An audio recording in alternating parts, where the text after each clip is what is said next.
네, 이제 오늘 30강인데, 본문을 한번 볼게요. 용시 범중 오무생하니.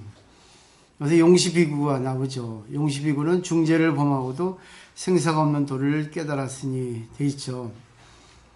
그리고 조시 성불 우 금제로다. 일찍이 성불하셔 지금도 계신다. 근데 결국은 그 대승불교에서는 부처도 없고 중생도 없다. 뭐 어제 그저께 우리가 무문관 배울 때도 그랬죠. 비신비불이다. 이런 맥락이 아닐까 생각을 해요. 근데 인간의 세계에서 보면은 이 개념이 형성돼서 뭐 좋다 나쁘다 그리고 죽인다 살린다 이런 개념이 형성돼요. 근데 진리의 세계에서는 그 상대적인 게 아니라 절대적이란 말이죠. 그렇기 때문에 죄도 없고 복도 없다. 좋은 것도 없고 나쁜 것 없다 하는 것이 이제 진리의 세계, 일원화 세계, 일원성의 세계입니다.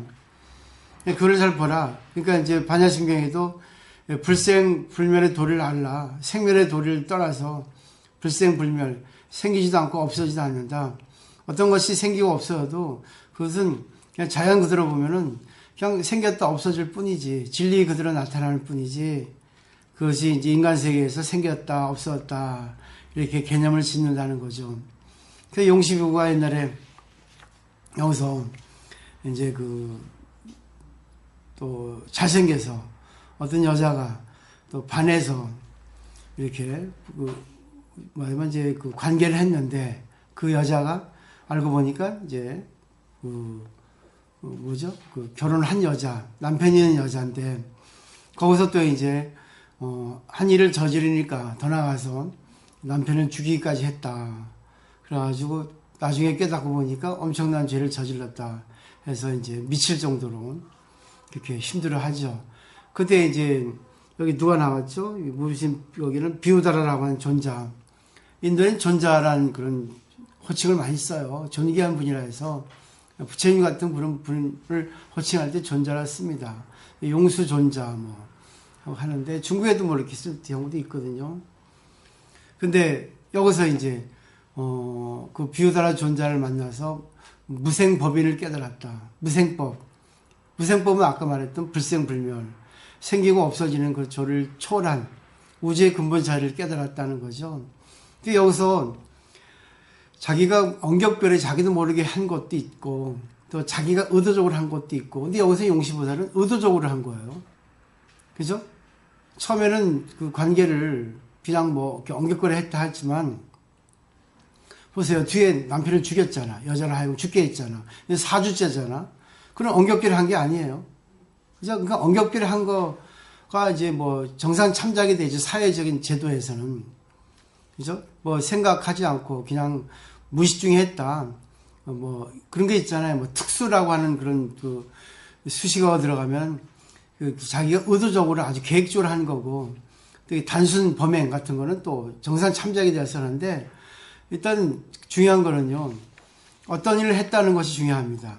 어떤 것을 했다는 것은 의도적이든 의도적이 아니든 간에 일단 그것을 했기 때문에 여기서 이제 사회적인 개념에 있어서는 죄라는 게 성립되죠. 근데 출세관적인 진리에 있어서 그러니까 우주의 진리에 있어서는 이 죄가 성립이 안 돼요. 없는 겁니다. 모든 건 인연에 의해서 생긴 건데 인연이 지나버리면 과거잖아요. 근데 여기서 중요한 게 뭐냐면 남주보살이 그 천수경의 백겁적집제, 일념동탕제, 여화분고처, 멸진무효 그런 것이 많은 사람들이 조금 이해를 못하는 게 뭐냐면 내가 죄를 진 거는 사회적인 입장에서 죄를 졌어요. 근데 진리의 세계에서 보니까 죄를 졌지만 죄를 진 게 없거든요. 그러니까 생멸의 도리에서 무생멸의 도리를 봐야 된다는 얘기예요. 그리고 알기 쉽게 얘기하면 내가 지은 거는 있어요. 왜? 우리가 사는 데가 사회이기 때문에. 근데 지은 것이 있어도 죄를 진 게 있어도 진리의 입장에 보면 짓긴 지었는데 이것을 그대로 받자 그거죠. 그럼 죄를 진 거에 대해서 벌이 올 거 아니에요. 사회적인 벌이. 그러면 뭐 형무소를 가야 되면 가야 되고 또 거기에 대한 어떤 건 보답을 받으려면 과벌을 받으려면 받아야 되는 겁니다. 근데 그걸 받아도 내가 받은 바가 없는 거예요. 당연하게 내가 한 것에 과보니까 받는데 그 받는다는 생각이 없다는 것이 그렇게 받아들이는 거예요. 그 앙굴리마나 얘기 나오죠. 앙굴리마나가 그 불교 외에 다른 종교를 믿었죠. 다른 철학을 했는데 그 스승의 와이프가 앙굴리마라가 미남이니까 유혹을 했죠. 근데 그 앙굴리마라는 그런 유혹에 넘어가지 않고 거절했습니다. 근데 그 유혹한 부인이 얼마나 불안하고 화가 났겠어요. 그래서 자기 남편한테 그걸 일러 바쳤죠. 저 앙굴리마라가 원래는 아임식한데 저 학생이 나를 겁탈하려 했다. 나에게 욕을 보이려 했다. 나 이렇게 참 못 살겠다. 이렇게 하니까 스승도 공부를 못하는 스승이에요. 보면 공부를 해도 자기 입장이 되니까 화가 나겠죠. 그래서 그 아임 사건을 골탕 먹이려고 어느 하나의 과제를 주죠. 100명을 죽여라. 100명을 죽이면 내가 그대에게 나의 모든 것을 물려주겠다. 이렇게 합니다. 근데 그 당시에는 스승의 말은 절대적이거든요. 이 아임 사카가 그걸 이제 실행을 하죠. 그래가지고 99명을 죽였어요.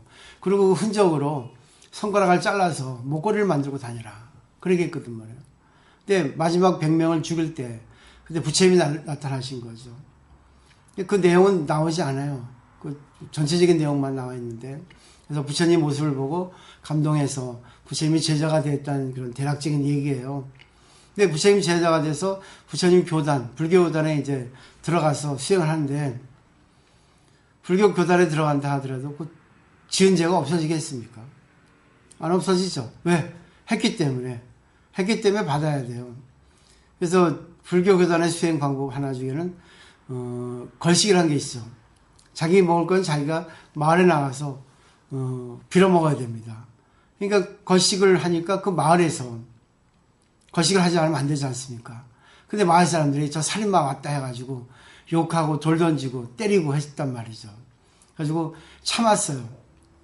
한 달 정도를 참았죠.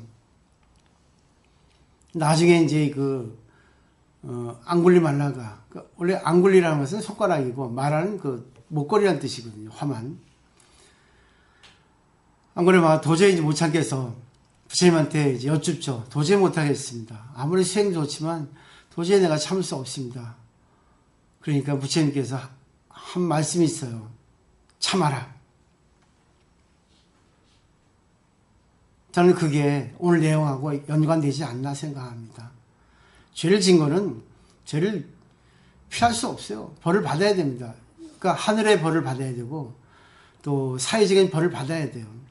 근데 거기다가 제일 중요한 게 뭡니까? 자기 혐오죠. 자기에게 벌을 받는 거지. 자기가 자기 스스로 벌을 주는 거지. 그냥 못 사는 거예요. 미치는 거예요. 자기가 한 것에 대해서 후회를 하는 거죠. 근데 그렇게 한들 그게 없어집니까? 그러니까 그걸 갖다 이기지 못하면 자살하고 심지어 학대하고 그러죠. 그러니까 현실적으로 이걸 생각해야 돼요. 그러면 그 순간 있죠. 제가 지은 거는 없어져요. 받을 각오가 되면. 근데 그 부처님의 그 방편의 가르침이 참 좋아요. 그때가 이제 제가 알기로는 마가다국이라고 알고 있거든요. 근데 그 당시 뭐 옛날에도 있었지만 이 절 교단은 이 왕이 비호를 했기 때문에 성역으로 이렇게 지정합니다. 그래서 아무리 죄를 지어도 사회적으로 그 불교 교단에 들어가면 성지에 들어가면 죄를 감면해 주거든요. 그래서 빈비사라 왕이 와서 내놓으세요 해도 부처님께서 나에게 맡겨주십시오 해서 맡겼거든요. 옛날에 그 중국의 규봉 종밀선사도 그런 일이 있었어요. 성역이기 때문에 요즘에도 뭐 명동성당 같은데 조계사 같은데 어떤 뭐 문제를 일으킨 사람이 들어가면은 사법권에서 타치 안 하잖아요. 나오기 기다리지.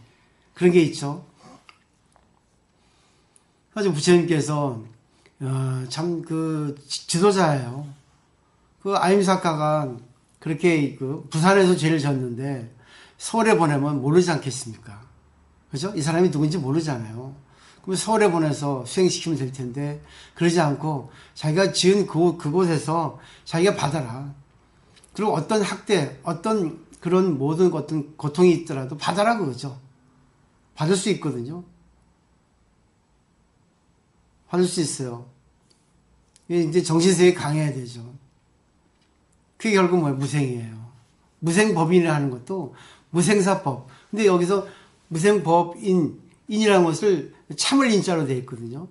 왜 참을 인자 썼겠어요? 근데 이 참을 인자를 알 인자와 같이 동의어로 씁니다. 그래가지고 금강경에도 그런 말 나오죠. 왜 그랬어요? 참아야 알거든. 이 세상에 자기가 한 거 참지 않으면 모릅니다.